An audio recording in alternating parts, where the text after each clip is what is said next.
Alors bonjour à tous, je fais un petit essai aujourd'hui pour une correction des exercices par le biais d'une vidéo. Ça devrait peut-être aller un petit peu mieux à certains élèves, surtout avec ces nouvelles notions, le calcul littéral.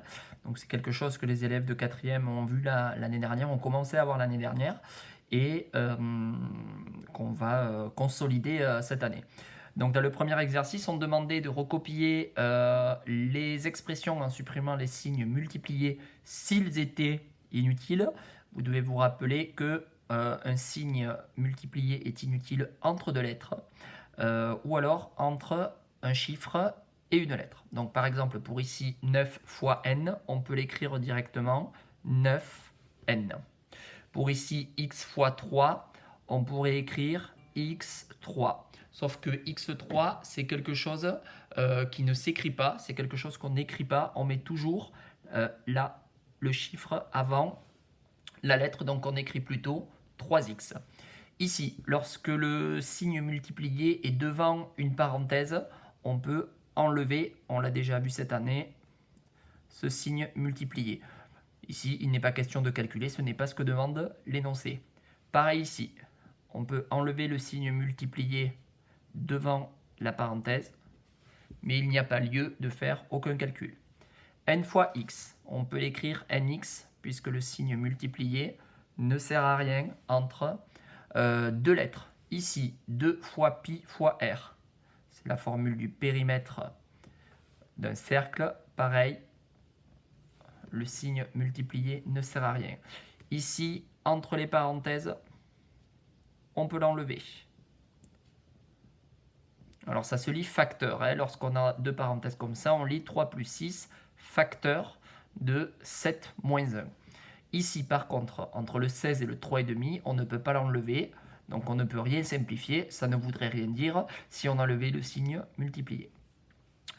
Ici, c'est un petit peu la même chose. 7 fois A fois B fois 3. Quand on n'a que des multiplications, l'ordre n'a pas d'importance. Donc on peut faire le 7 fois 3 qui fait 21 et ensuite supprimer les signes multiplication, ce qui fait 21 AB. Ici, il faut faire attention, on n'a pas que des multiplications. On a 7 plus A fois B fois 3. On sait que les multiplications sont prioritaires, donc ça, c'est prioritaire. A fois B fois 3, on peut l'écrire 3AB. Les signes multipliés ne servent à rien. Et le 7 devant, on le rajoute. On ne peut absolument pas additionner des nombres et des lettres. Donc ça, on ne peut pas le simplifier. Plus que ça, plus que 7 plus 3AB. Ici, on va pouvoir enlever ce multiplié qui est devant la parenthèse. On va pouvoir écrire cette chose 2A. Et le 3 et le 5, on va pouvoir les multiplier ensemble. Donc, ce qui va donc donner 15 facteurs de 2A plus B. Donc, toujours pareil, le 3 et le 5 peuvent se multiplier ensemble puisqu'il n'y a pas d'ordre pour la multiplication. Et à l'intérieur de la parenthèse, le 2 fois A peut s'écrire 2A. Pour ici, pareil, on garde 2,5 moins 1 AB.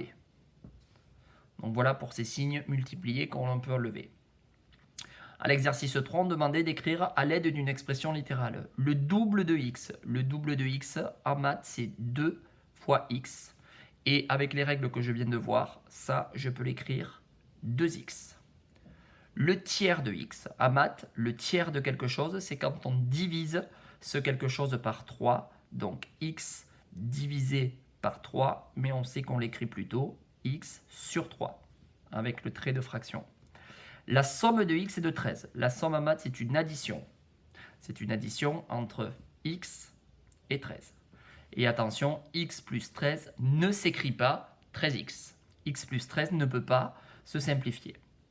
La différence de x est de 7. La différence, c'est une soustraction entre x et 7. Le triple de la somme de 2 et de x. Ça veut dire que l'on doit faire la somme de 2 et de x et en prendre le triple, c'est-à-dire de multiplier le tout par 3. Comme on disait tout à l'heure, ce signe multiplié ne sert à rien et le nombre, on le met plutôt devant. Donc on peut l'écrire 3 facteurs de 2 plus x. La différence de 16 est du double de x. Ça veut dire qu'on va soustraire 16 et le double de x, ça fait 2x.